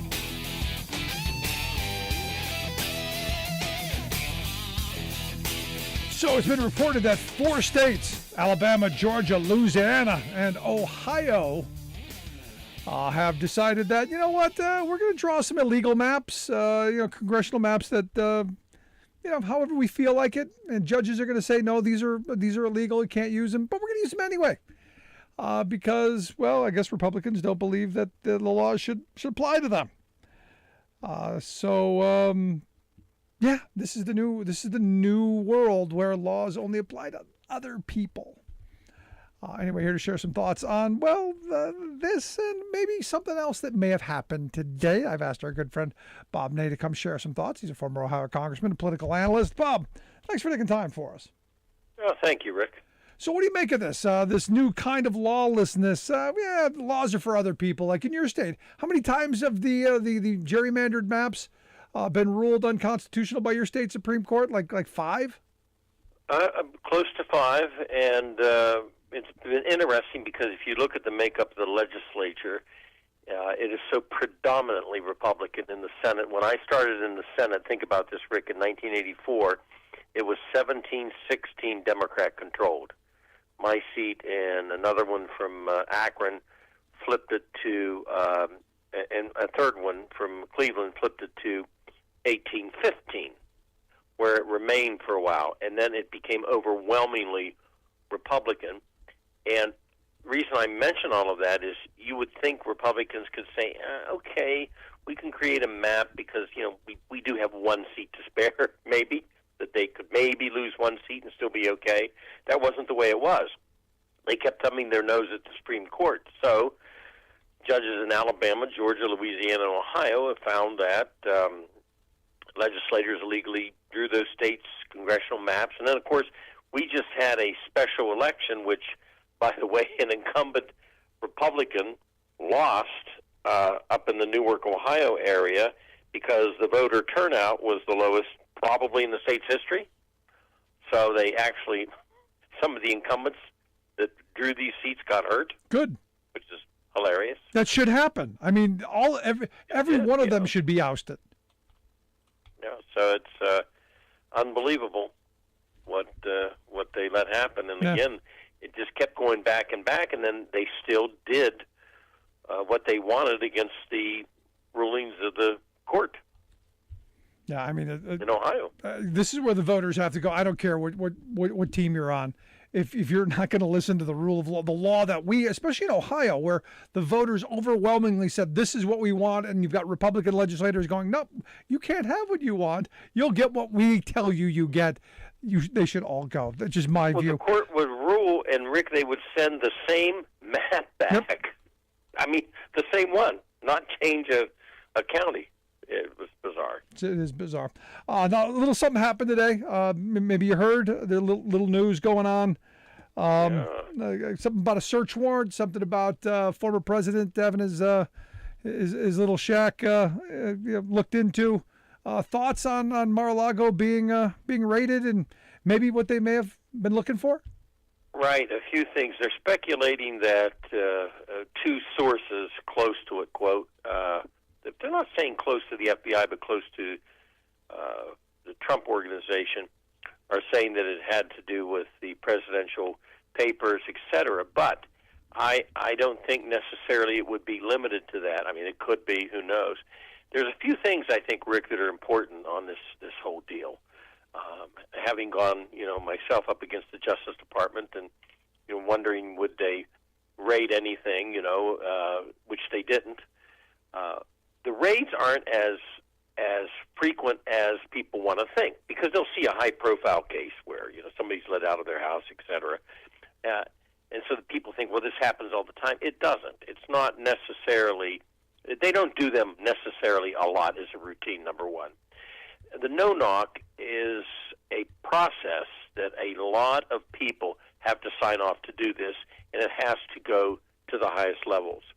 Usually, the Justice Department, FBI, etc., they usually have cause when they get to this situation to do this type of look into, whether you want to call it a raid, or whether, like the former president is, or whatever.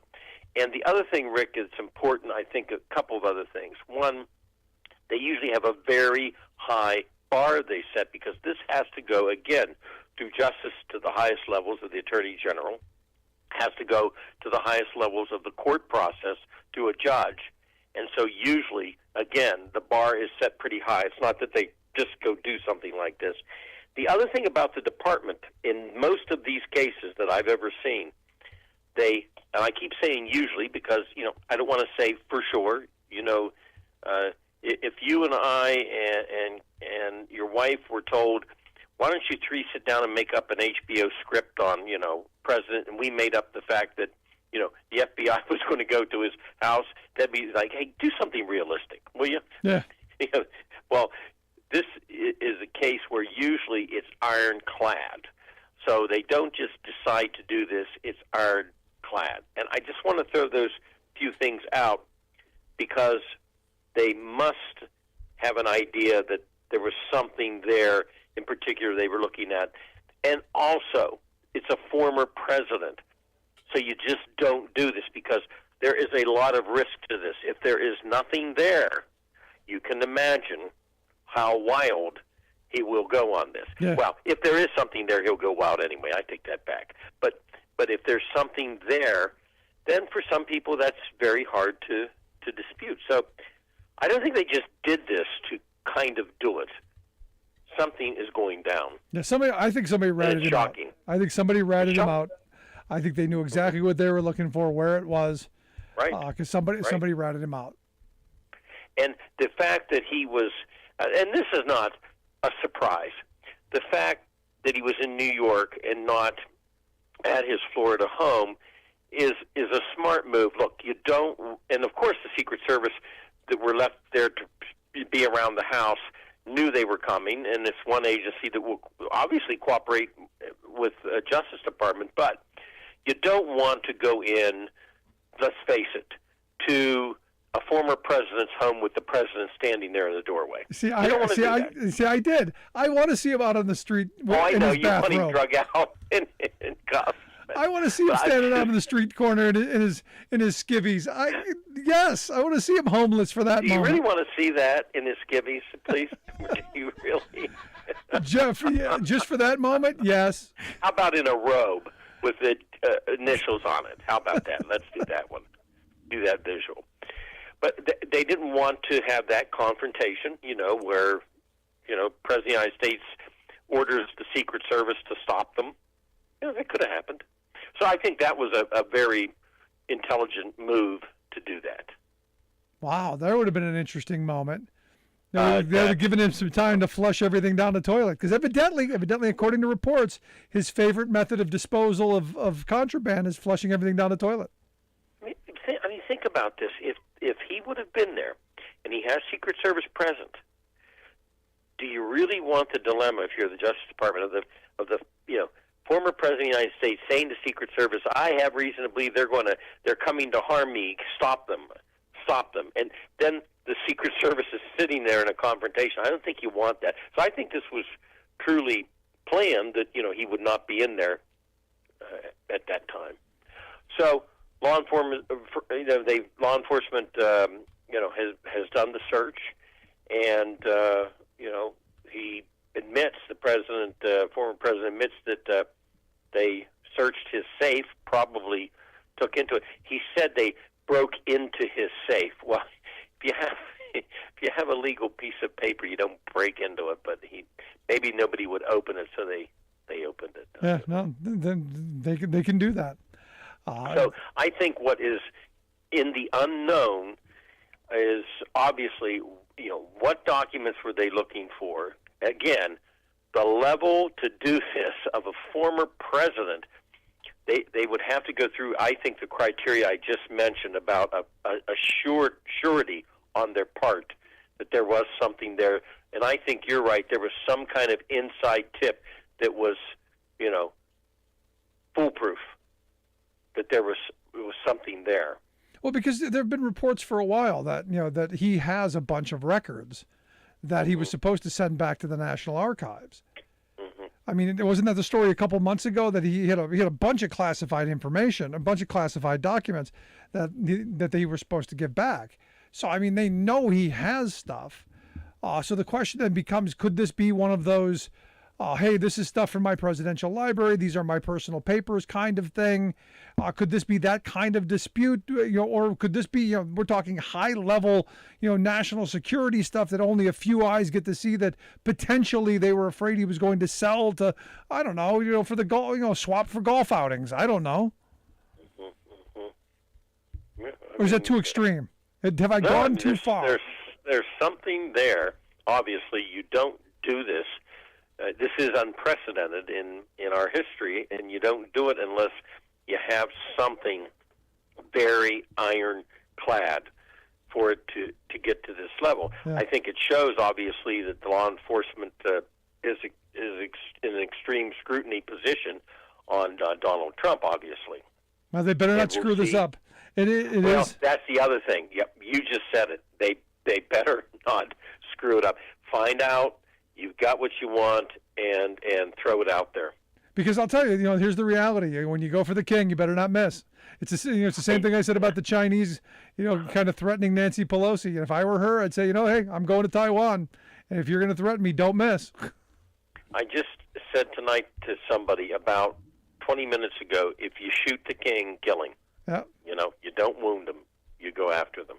Exactly. So I think that they would not risk not having something and just deciding to go, in his house. There's been something there that they knew and they wanted. Well, so I guess the last question on this before we move on is, will we get to know what it is that, will we ever get to find out, or will this just be one of those lingering things of what it was? No, we have to. We will know. That I am certain of. This is unprecedented in, the the no-knock of a former president's residence. It's I don't know of any case even near it. You can subpoena or you can ask, Nixon's president, but I don't know of a case where they went into, with a no-knock into a former president's home. So there is no choice for the department but to, at some point in time, say what they have. And I would assume, with the timing of this being August, that they're going to say what they have, before the election. Now, somebody will immediately, well, that's political. Well, if they don't, it's political. Right. It would be viewed that way. So I assume that within a few days we're going to know something. That's what I think. I see, but you can't help but go political, especially in this moment when you're talking about the FBI in this moment, because I keep going, but her emails. There was this, she was suspected of, Hillary was suspected of sending classified documents, and you find out that they weren't classified when she sent them, but classified, and who does this kind of stuff, classifies something in rears, but it's evidently what happened. This guy's got evidently, it's been reported he's had a stack of classified stuff for a long time, and yet nobody seems to care. Well, that, or he's under such heavy scrutiny for a lot of other things too. Financial dealings with the Trump company in January the 6th. I mean, it's very, very possible something else was in there. Maybe something from the Trump companies, which could be a federal request by the New York office that's investigating. Could it be the tax returns? It's possible. Well, right. I mean, it is. It's possible something else is out there. The elusive tax returns. This is nothing where we can sit and not know. Yeah. We're going to know. We got to know. You're listening to the Rick Smith Show here with Bob Ney, former Ohio Congressman, political analyst, sharing some thoughts on the Trump raid today. Also wanted to get some of your thoughts on the weekend's Crazy PAC event. Did you pay much attention to CPAC this weekend? No, I didn't. Now, are you talking about the CPAC, overseas CPAC also in Tel Aviv? No, I was talking about the one down in Texas where you had Marjorie Trainwreck Green doing this kind of weird, creepy cosplay prison fetish porn scene. It was Capitol very, Riot, very Rage bizarre. Cage, that one? What's that? The Capitol Riot. Yeah. And the Capitol Riot Rage Cage, Yeah, Marjorie Green. That was right. it. Right. She. They had tears in their eyes, supposedly. A barefoot man was in an orange jumpsuit. You mean that one? That was With it. The red makeup cap. Yeah. Yeah. She was on her knees and they were praying. It was just, everyone was standing around watching, and I couldn't help but. There is nothing that shocks me to the level that she will go to. Nothing. Yeah, she's just weird. Nothing. Nothing? Yeah. I think it's yet to be seen of things she will continue to do. Yeah. Also, she said on Saturday that no one can convince her that the rioters on January 6th weren't Antifa. Right, exactly. And she can't wait for a real investigation, Bob. There's going to be a real investigation when Republicans take the House. And this is where the fun is. For me, the fun of Republicans taking the House in November, and I think they may, is going to be Marjorie Trainwreck Green as the chair of a committee. Did you ever see the movie Idiocracy? No, I don't. Oh, you got to see the movie Idiocracy. I mean, it's the dumbest movie ever made, but it is where our politics are going. To have her the chair of any committee is that movie coming to life? Oh, I have to watch it. Because she is. Can you imagine her being the chair of any committee? No, I can't imagine. No, I can't imagine her having a seat in Congress. I mean, it's enough. It's the things she does, and she does that with Matt Gaetz. She does that podcast. Yeah. That's as bizarre. She talked about people and adoption and who should have kids, and I mean it's endless. I don't, to be honest with you, I don't watch it. I'll see the clips of these things because it's not worth my attention to watch it, but I'll see the clips. Yeah. I mentioned Tel Aviv because Senate candidate J.D. Vance, a Republican, was working the crowd at CPAC in Tel Aviv. I missed that one. I know they had CPAC in Hungary. Well, Vance was the surprise guest, and he was, I'm trying to remember what day this was, but anyway, he was the surprise guest at the Israeli edition of the Conservative Political Action Committee, CPAC.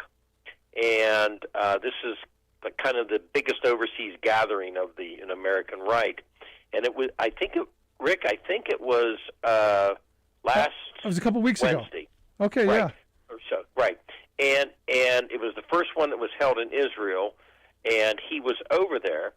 And, of course, he's been everywhere except the state of Ohio, basically, of course, because when he comes into Ohio, he says things that are just unintelligible. But, yes, he was over there, and he, felt that was a good place, I guess, to have Ohioans try to know who he is, because we don't. Yeah. Except that he wrote a book. No, that's weird. I didn't know that CPAC had done something in Tel Aviv. They've been going global. I mean, they had Viktor Orban come over to Texas to give his little spiel here because they went to Hungary. Was it a couple months ago? So wherever there's an authoritarian, conservatives are all behind right now because it's who they are. Surprising. This was the first time they've ever done this over there. Wow. Now, of course, remember something. When they go over there, or any country, Australia, Israel, wherever, because I guess they're doing one in Australia, they're raising money. Of course they are. Remember that. They're grifters. They're raising money. And my question is, when they're raising money, I'm wondering, how do you raise money?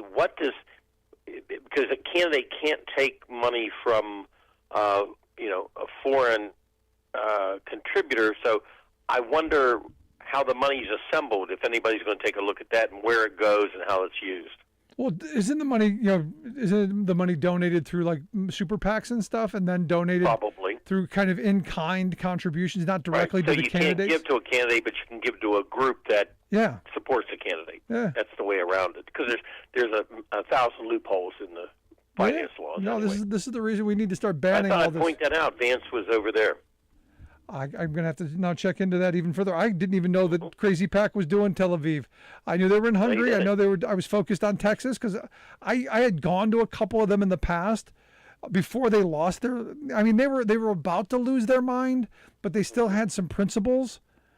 Now they've just gone off the Lulu. It kind of made sense to me because Kushner was negotiating situations with Israel and the Arab world and Mohammed bin Salman. He was big into that because he got $2 billion from Saudi Arabia, even though the Saudi Arabia fund said he shouldn't have the money and it was a bad investment. He still got it.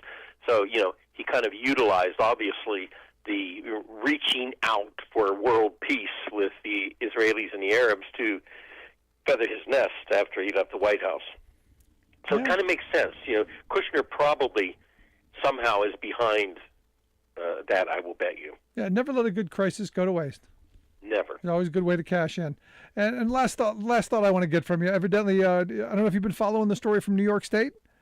Evidently, we're making polio great again. Oh, I thought you meant the governor sending the migrants. Well, there's that too, but polio, we're making polio great again, Bob. It's coming back because of the vaccinations, the lack of. Yeah. Bunch of crazy anti-vaxxers are bringing polio back. Well, in fact, the Community Center for Disease Control has sent a team to New York to investigate, the polio. It was in one of the counties there, and they're also going to administer some vaccinations in the county. So that they sent the CDC in to do that because that's where the case was in I think it was Rockland County, just north of. County. I don't know. Just I'm north not of the familiar city. where that's at in New York. It's just north of New York City, just north of the city. So it's within. People are driving back and forth. I mean, it's. I thought we had eradicated polio. I never in a million years we're worried about this again. But evidently, this is first case in over a decade.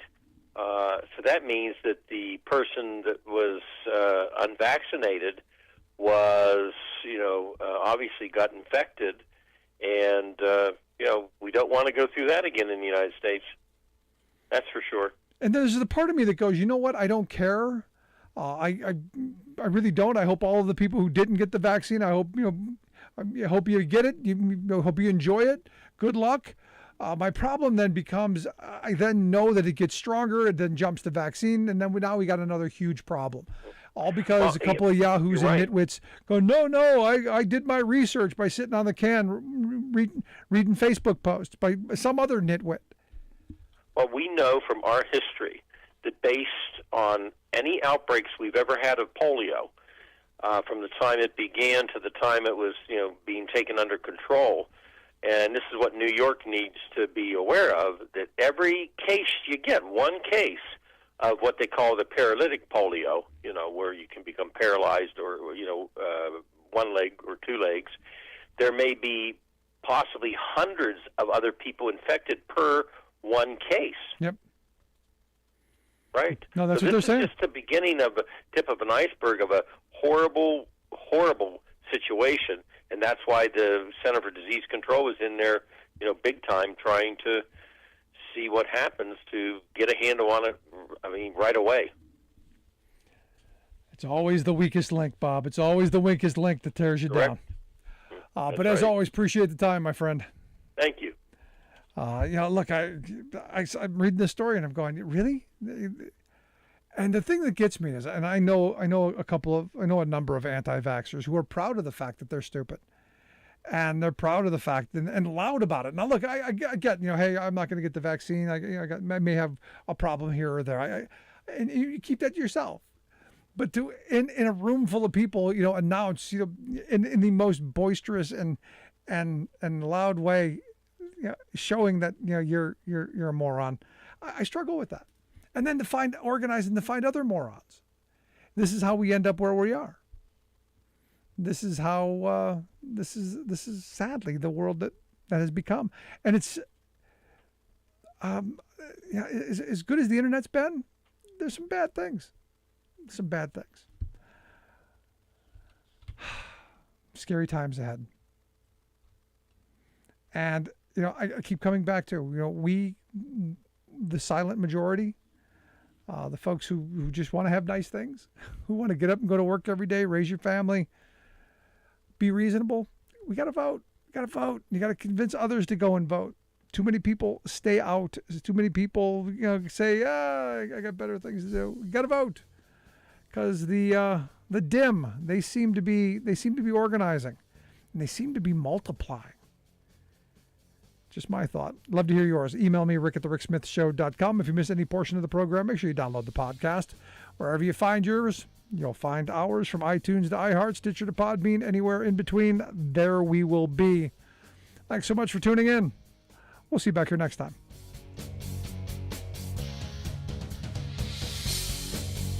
You've been listening to The Rick Smith Show. Email Rick at rick@thericksmithshow.com. Until next time, this has been The Rick Smith Show, where working people come to talk.